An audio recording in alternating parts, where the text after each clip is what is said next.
আমাদের দেশে shadow economy আছে, কালো টাকা আছে। এটা 10 বছর আগে একজন ফাইন্যান্স মিনিস্টার মহোদয় বলেছেন যে আমাদের এখানে প্রায় 40-45% শ্যাডো ইকোনমি।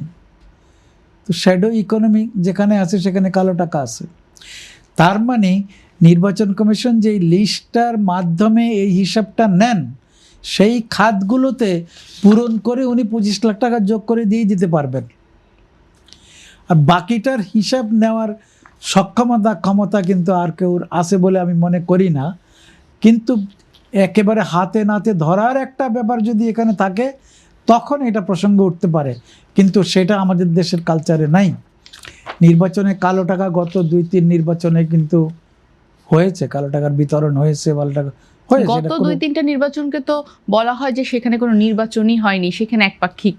সেটা যাই হোক, আমরা ওটা অফসেট করবো। এবার যদি একটা ভালো নির্বাচন করতে পারি, ওই পরিমাণ হয়তো কালো টাকার ছড়াছড়ি হবে না, কিন্তু আমাদের কালচারে যে এই বিষয়গুলো আগে থেকে চলে আসছে সেগুলো আবার এক নির্বাচন দিয়ে দূরও হবে না। এক্সট্রিম মশার কয়েল প্ল্যান্ট ফাইবার দিয়ে তৈরি, তাই সহজে ভাঙে না, সুগন্ধিযুক্ত ও নিরবিচ্ছিন্নভাবে জ্বলে। ডেঙ্গু, চিকুনগুনিয়া বাহি সহ যে কোনো মশার বিরুদ্ধে দেয় এক্সট্রিম সুরক্ষা।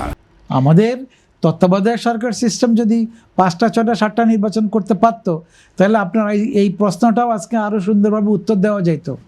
কেন এখনও হচ্ছে? তখন এটার বিরুদ্ধে একটা জনমত গড়ে উঠত। কিন্তু এবার নির্বাচন ফেয়ার হওয়ার জন্য একটা মোটামুটি স্লোগান আমাদের আছে, আমরা ফেয়ার নির্বাচন চাই।